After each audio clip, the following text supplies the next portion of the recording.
আমার কাছে মিউজিকটা দু রকমের।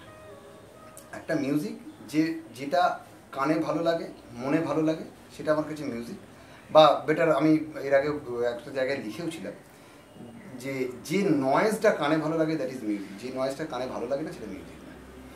তো সেই জন্য আমার কাছে যদি আপনি বলেন যে এই মিউজিকের ট্র্যাডিশনটা কি ভালো নাকি এই মিউজিকের ট্র্যাডিশনটা ভালো, আমি বলবো আমার কাছে প্রত্যেকটা মিউজিকের ট্র্যাডিশনটা, মানে আমার কাছে এটা একটা মিষ্টির মতো। মানে এখন পান্তুয়া খাবে না রসগোল্লা খাবে বললে আমি যেমন কনফিউজ হই, কারণ আমার কাছে দুটোই লোভনীয়। আমার কাছে প্রত্যেকটা মিউজিক সমান লোভনীয় এবং প্রত্যেকটা মিউজিকের ডিফারেন্ট দারুণ দারুণ এলিমেন্ট আছে বলে আমার মনে হয়েছে। যদি আমাদের মাঝে যদি ওয়েস্টার্ন মিউজিকের ইনফ্লুয়েন্স না থাকতো, তাহলে আমরা এই কর্ডের যে কনসেপ্ট, এটা আমরা পেতামই না। কারণ আমরা তো এক লাইনে মিউজিক করতে অভ্যস্ত, আমরা 3 লাইন 4 লাইনের মিউজিক করি না। কিন্তু ওটা ওদের থেকে শিখেছি যে হারমোনি কীভাবে হতে হয়। তো সেটাও তো একটা বিউটি, এই হারমোনিটাকে অস্বীকার করতে পারবো না তো আমরা কেউ। এখন তো সব গানেতে ইউজ হচ্ছে, তো হারমোনির তো একটা বিউটি আছে, যেটা তো মানতে হবে। আমার যেমন খুব মানে স্বপ্ন যে দুটো মিউজিকের, আমাদের যদি ভারতীয় ধারা যে দুটো ধারা রয়েছে, প্রত্যেকের নিজস্ব জায়গায় মারাত্মক রিচ, কেউ কম যায় না। কিন্তু দুটোর যে এর যেটা ভালো যদি এ নেয় এবং এর যেটা ভালো যদি ও নেয়, তাহলে তো আমার মনে হয় যে আরও বেটার, আমাদের ইন্ডিয়ান মিউজিকটা ওয়ার্ল্ডের বেস্ট হয়ে যাবে যদি এই এক্সচেঞ্জটা করা যায়। হিন্দুস্তানি মিউজিকের যদি পারকাশনিস্টদের দিকটা ধরেন, তবলাবাদক ইত্যাদি, জাকিরজি আছেন যিনি প্রচুর কার্নাটিক এলিমেন্টকে ইউজ করেন। বিক্রম দা তো আমার গুরুর কাছে প্রায় ধরুন 30 বছর ধরে শিখছেন, আমি মানে পণ্ডিতের শেখারের কাছে। বিক্রম দা উনি অনেক এলিমেন্ট তবলাতে ইউজ করছেন। আমি তো কার্নাটিকই বাজাই, ঠিক আছে, আমার জায়গাটা তো অন্য। এবং অনেকেই মানে পারকাশনিস্টদের মধ্যে কিন্তু ইনফ্লুয়েন্সটা অলরেডি ঘটেছে, কিন্তু এখনও পর্যন্ত ভোকালিস্ট আমি দেখিনি। মানে পণ্ডিত অজয় চক্রবর্তী একটা চেষ্টা করেছিলেন বার্মলিজিকে নিয়ে এসে শ্রুতিনন্দনে শেখানো, সেটা আর কতটা কন্টিনিউ হয়েছে আমি জানি। ইনস্ট্রুমেন্টের কি ল্যাঙ্গুয়েজ আছে বলে তো আমার মনে হয়? অন্তত ভারতীয় যন্ত্রের যেগুলোকে আমরা ট্র্যাডিশনাল ইনস্ট্রুমেন্ট বলে ধরে নিতে পারি, তাদের ম্যাক্সিমামটাই মানে প্রত্যেকটা ইনস্ট্রুমেন্টের ল্যাঙ্গুয়েজ আছে। বিদেশে একটি যন্ত্র বাজানো হয় উদু, আরেকটি যন্ত্র বাজানো হয় ইবো। এরা প্রত্যেকেই এই সম্প্রদায়ের। কাশ্মীরের নোট, আমাদের এখানে ইভেন আমাদের বাংলাতে হাঁড়ির চল ছিল। আমি নিজে দেখেছি লঞ্চ ঘাটেতে বাজাতে, একদম জামা খুলে ওর এই চ্যাপটা যে হাঁড়িগুলো এরকমভাবে পেটের মধ্যে নিয়ে হাতের মধ্যে আংটি করে এখানে বাজাতে, এবং এটা দিয়েই এইভাবেই ওরা বাজাটাকে ইউজ করতে। তুমি জীবনে কত রকমের ইনস্ট্রুমেন্ট বাজিয়েছো? আমি লাস্ট একবার গুনেছিলাম, বোধহয় ওই 42 বা 44 কিছু হয়েছিল। এত রকম ইনস্ট্রুমেন্ট বাজানোর ইচ্ছেটা কেন তৈরি হলো? লোকে তো একটা ইনস্ট্রুমেন্ট নিয়ে তো সারা জীবন কাটিয়ে দেয়। হ্যাঁ, না আমার একটু বিভিন্ন প্রত্যেকটা যন্ত্রই আমার মনে হয় যে আহা কি আওয়াজ, মানে প্রত্যেকটা যন্ত্রের একটা নিজস্ব এত বিউটি রয়েছে। মানে বিশেষ করে আমি কখনোই ইলেকট্রিক কোনো যন্ত্র আমি খুব একটা পছন্দ করি। এটা আমার একদম এই জায়গাটা, আমি যদি বলেন গোড়া তো গোড়া। আমার সবসময় এথনিক ইনস্ট্রুমেন্টটাই ভালো লাগে, এবং প্রত্যেকটা এথনিক এবং ট্র্যাডিশন, যেমন যে কাহন একটা ট্র্যাডিশনাল ইনস্ট্রুমেন্ট, কত বছরের পুরনো একটা ফ্লেমিঙ্কো ইনস্ট্রুমেন্ট। এটা একটা সফট লো টাইট আওয়াজ, এটা একটা অদ্ভুত লো। আবার দারবুকা একটা মিডল ইস্টে, যেখান থেকে শোনা যায় যে তবলারও নাকি ইনফ্লুয়েন্স আছে এতে, এর একটা অদ্ভুত ধরনের টোন। আমার আমি সেটা হয়তো মেবি আমি কমার্শিয়াল কাজ করা ইত্যাদি করার জন্য বা যে কোনো কারণে আমার এই বিভিন্ন টোন আমাকে এত টানে। আমি স্টিল এখনও আমি আবার হয়তো ওই সেপ্টেম্বর এন্ডে ICCR এর ট্যুরে যাচ্ছি সুইডেনেতে। আমার মাথায় কিন্তু ঘুরছে আমি কি ইনস্ট্রুমেন্ট ওখানে গিয়ে খুঁজবো। আমি ওইটা আমার খুব একটা নেশা। সেটা কি শুধু টোন নাকি একই সঙ্গে বিভিন্ন দেশের বিভিন্ন জায়গার মিউজিককে জানারও একটা জানা, ওই কালচারাল ইনফ্লুয়েন্স? যেমন আমি যদি বলি যে আমাদের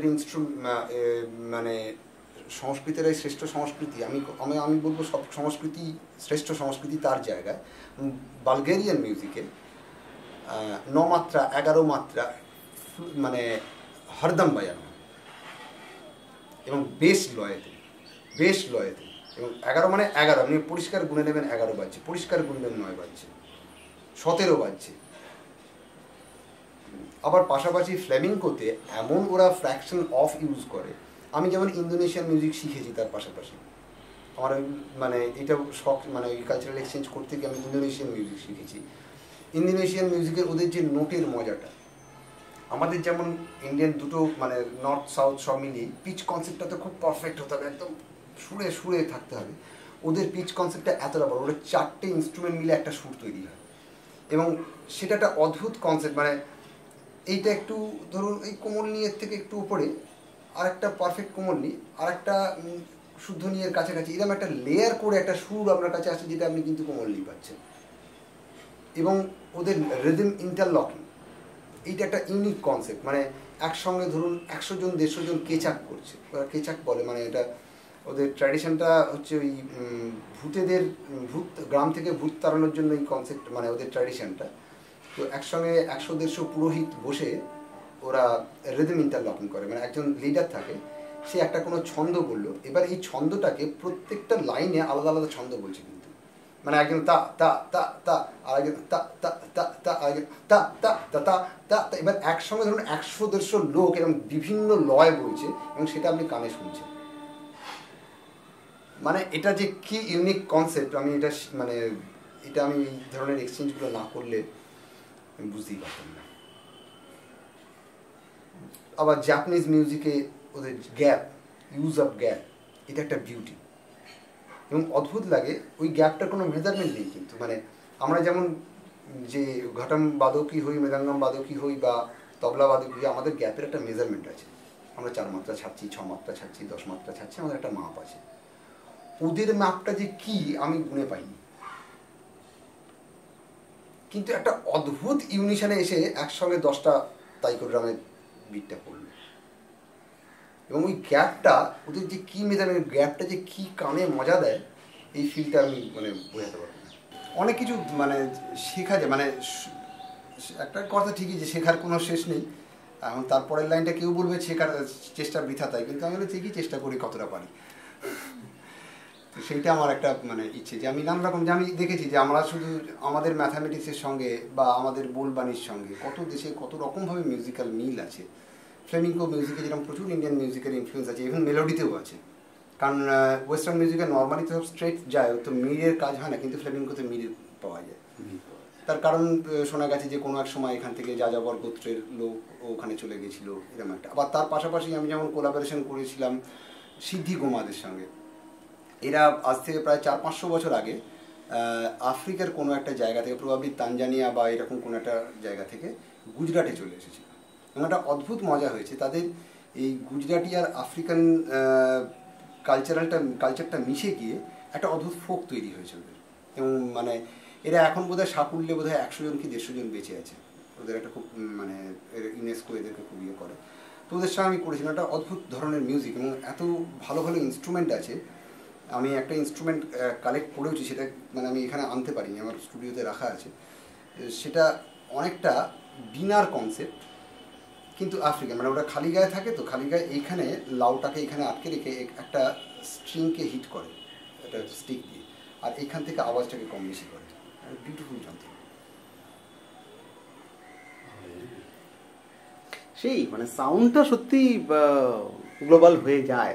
হ্যাঁ, তারপরে যেমন ডাঙ্গি বলে আর এক সম্প্রদায় আছে, গুজরাটি ফোক মানে ট্রাইবাল আর কি। ওদের একটা দারুণ ইনস্ট্রুমেন্ট আমার লেগেছে, সেটা হচ্ছে ওরা বলে থালি বাদন। মানে বড় একটা কাঁসার থালা, তার মধ্যে একটা কাঠি লাগায়, কাঠিটার মধ্যে প্রবাবলি মোম দেয়, এবং মোমটা দিয়ে ওই কাঠিটা ওখানে থালার মধ্যে সেট করে এবার ওটাকে টানতে থাকে, এবং থালাটা থেকে রেজোনেন্সটা বেরোয়, ওইটাকে ওরা সুর নিয়ে ওরা গানটা করে। হ্যাঁ, মানে তারপর ওদের বাঁশ মাদল আর একটা ইনস্ট্রুমেন্ট আমার খুব ভালো লেগেছিলো। বাঁশের ছিলকাকে তুলে ওইটাকে একটু কম বেশি করেছে, করে দুটো ব্রিজ তৈরি করেছে, একটা বেস একটা হাই, ওটা বাজাচ্ছে। মানে এত ভালো ভালো যন্ত্র আছে। বা বাঁকুড়াতে যেমন ধামা ওপরে একটা কাঠি দিয়ে টানে, একটা অদ্ভুত আওয়াজ, ওরা পাখি তাড়ানোর জন্য ওটা ইউজ করে। এরকম মানে আমার এইগুলো খুব ভালো লাগে।